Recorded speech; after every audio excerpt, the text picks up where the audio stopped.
So, I suppose you are from the FCE construction department. So many people say that we have a lot of the investment. Investment doesn't make sense to you because there are so many different, a lot of investment, like China's, like Huawei. So we know that who is Huawei. Huawei invests a lot in Europe, in the United States for the research. So it doesn't bother construction people like you because that is not your area.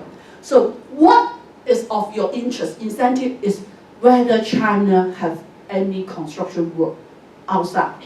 Yes, it has. Actually, I suppose I should have our investment here. So China has a lot of our investment in overseas. And you can see that this is non-Belt and Road country and this is a Belt and Road country. Starting from 2005, each year, our construction is going up year by year. While at the same time, the non-Belt and Road countries still go up, but sometimes it has a fluctuates. But still, the Belt and Road country has is the shining star. So, for you as a construction student, you really can see that this is one thing of your incentive because of China's our construction.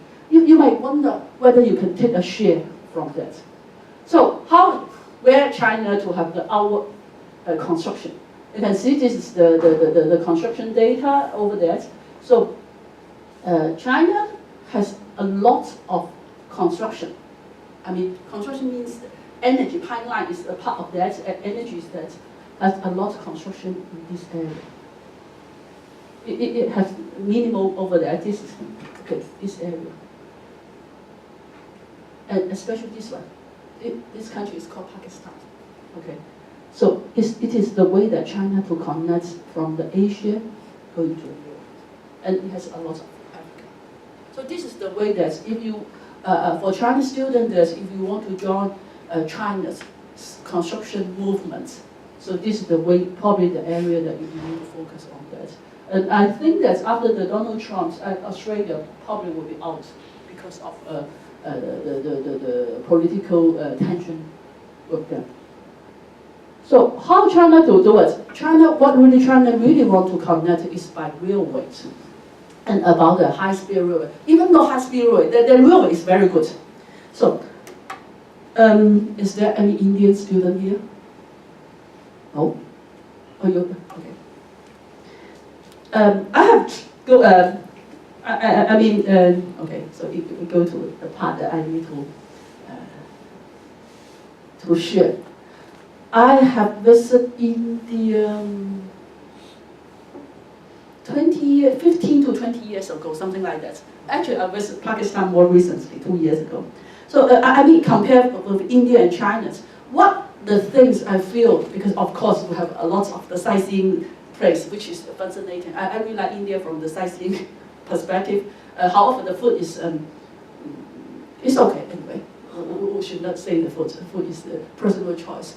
But the thing is about the railway, because how to connect each other to get the non-ordinary people to get is by railways. India's railway is not very comfortable, or not. I wouldn't say not comfortable. You know what I mean compared with China.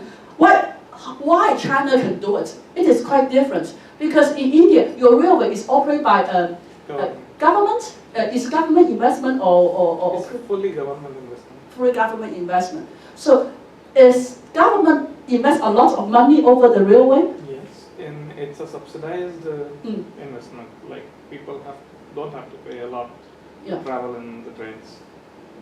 So it could not fully recover by the. Yes. Okay, so that's why, is there a lot of expansion for the railway network? Yes.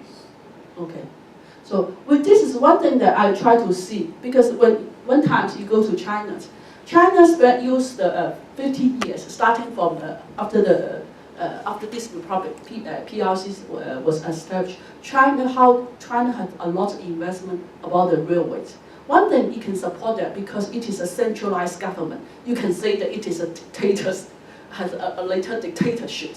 But for the I was a dictator. I will use the centralized government that it has a lot of resources. How to do it is kind of use the military approach in the beginning of time to connect all the railway networks. So because China is quite huge, we have different landscapes, landscapes. So that's why China can have a lot of engineering and construction experience under the different landscape, acquired the knowledge. For some very dangerous part of the railways, they asked the Army's construction team, Gongbi, to build it. So if it's some civil area that they can do it, they can ask the civil side to do it. For some part, like for instance, to connect it to Tibet, that part is very dangerous. That is asked Army's construction team to do it. And Army's construction team has, the soldier had died in that during the construction. But since they're soldier, they do it. They have the determination, they have to do it. So that's why over the 50 years or 60 years, or this year is 70 years celebration of China, they acquired a lot of construction experience. When you have the experience, it is always yours for long. So that is China that they use the way that to build the railway network to get used to different landscape. They have the deserts, they have the mountain, they have everything. So China's has the real development is in 2005.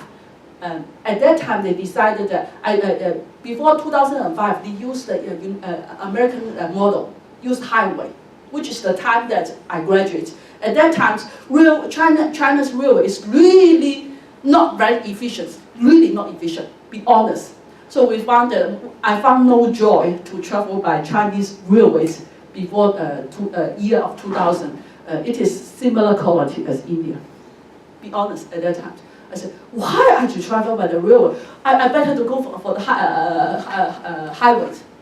Highway, because highways, I can take different car to decide my comfort, the level of my comfort. I can take Mercedes-Benz, or if I don't have money, I can go by the bus, the bus or whatsoever. China found that, okay, we build a lot of highway, but the issue is that to build the highway, it is costly, but at that time, the utilization is not very sufficient. And the one thing, the very awful thing is, for the highways, it takes a lot of space, however, transport less people. But for railways, it uses the less space. For instance, for railways, for two railways together, probably this is enough for two routes. But if for good highways, you will probably need to go to over another end. So China said that we need to devise a new development other than the highways. What will go to railways? But right now our existing railway is a disaster, which is true at that time. This time I don't know. I don't travel. So they found that we need to make it different. We want to develop a new railway system called high-speed railway system for the people's traveling in the major city. People use the high-speed railways. So what to do with the existing railways? They say, okay, it's okay. For the existing railway system, we can convert those railways for cargo. Cargo doesn't bother fast or not so fast, but people will concern about the time. So and at that time, China used a lot of money, entire country's money. A lot of the country's resources to invest in high-speed railway. So it does. Obviously, China didn't have the technology at that time. So what to do is that it spend money, quite a lot of money to acquire some parts. They are not familiar from the Germans, and probably some from Japan, to make their own railway system, which is very costly. I don't think, at the moment, I honestly don't think that they can recover the high-speed railways research costs. It's very costly. So it is in the depths. If you can look at the newspaper that our railway company, their groups, is really not making money. But because of that, China's determination that I need to have that technology. In fact, they use the construction at the same time to acquire the knowledge. To buy the knowledge. So have you traveled for that, the bridge, the recently built the bridge between Hong Kong to Macau? The bridge, okay, you can try to do it. Of course, there's a lot of news to say that. That one is, is the longest of the bridge. I can tell you that that bridge definitely will make loss. 100% guarantee. There's no doubt of it. But there's no doubt of it. Concerning about that, that money invest for the bridge, and then the people between Hong Kong, Macau, two sides. That bridge definitely will make a loss. 100% will make a loss. However, when China to do this one, China doesn't give the construction job to a European country or United States or Japanese country, to build the construction. They build by themselves. It is the way they use the construction, the project, you acquire the knowledge. So, would a commercial company to build a bridge between Hong Kong and Macau? Obviously not. But country can do that. So it is the way that to apply the knowledge. So it is fortunate for a student in Hong Kong or sometimes in China. Why you can have, compared to some developing country, that you have a better knowledge about the construction because your country is willing to invest. Your country is willing to suffer the loss. Your government to loss in order to acquire the knowledge. It is in another way of the subsidizations. So if every time we are thinking about the commercial options, many projects can't be done. High-speed railway can never happen in China. That bridge can never happen in China. But this is the way to do it. So, and there is also one thing that at that time, in before 2005, China's railway is really not interesting. Okay, so how that not interesting part is that it has a lot tiny ship. Once China have high-speed railway, suddenly this China's railways, I don't know what's the corporations getting the biggest market share in the world regarding the railway sector. Because within 10 years or 15 years or 20 years, less than 20 years, 15 years, you have to build the mileage of the high-speed railway is the total of the global. The mileage in China is total of the rest. More than total of the rest. It is a way to get a market share. So, and sometimes one of my friends, I hear one story that one senior engineer from a China railway company, construction, say that they said, what is the advantage of China's construction of high-speed railway? You say that actually Korean has a very advanced IT system, IT signal rate. It is better than China. So I said, it is better than us. I said, wow. So that means it is a threat for us. But that engineer said, yeah, maybe in IT we are not good, but Koreans, they don't have good construction team. They could not handle the construction of the high-speed railway in a, I don't know, 冻土. What was the frozen? Because I'm not frozen lands, because some area that it is very cold. They have the frozen lands. So in the some winter in the winter time, the snow melts. So the soil will be soft. You know what? 冻土. So that means that it requires different type of construction. That the railway can be good for the winter time and summer time. But for Koreans, because the country is so small, smaller. I would say smaller. They don't have the experience to build in everywhere. So construction is China's advantage. So as a matter of fact, you can't be good at everything. As long as you're good at something that you can help you to travel, it is a nice thing. So that's the China's win a bit. It has an experience, and that type of the construction experience, it doesn't happen to date. It is accumulations through several decades. So this is the way. So I try to promote China, but anyway, it is the way that, and the China founders, they have the high-speed railway, so they want to sell to more railway. sell more to more countries because at least they can cover some research costs. So that's why China is very cheap. For the high-speed railway, the most expensive part is research and development. Since the technology is there, so China doesn't care about it. It is to reduce the loss so it can sell cheap. It's just that. So imagine one company, one construction company, it can have the market more than half of world's market share.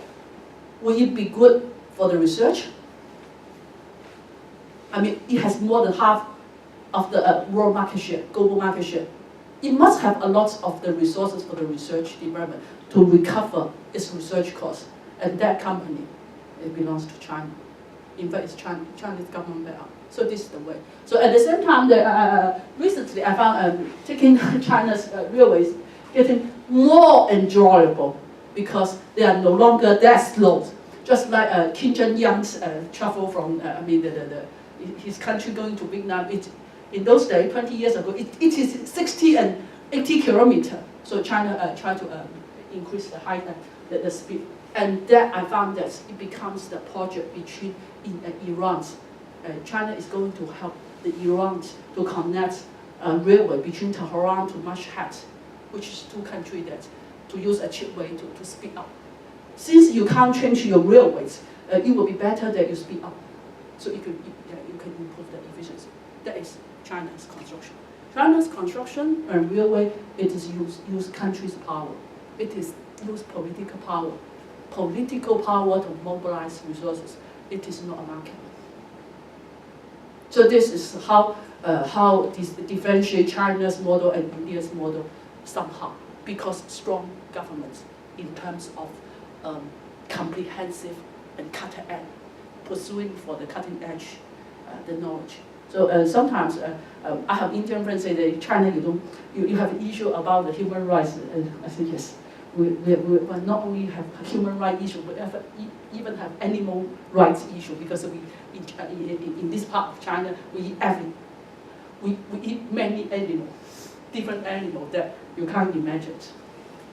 But anyway, so to go back to this one. So this I spent a lot of time to explain this one. So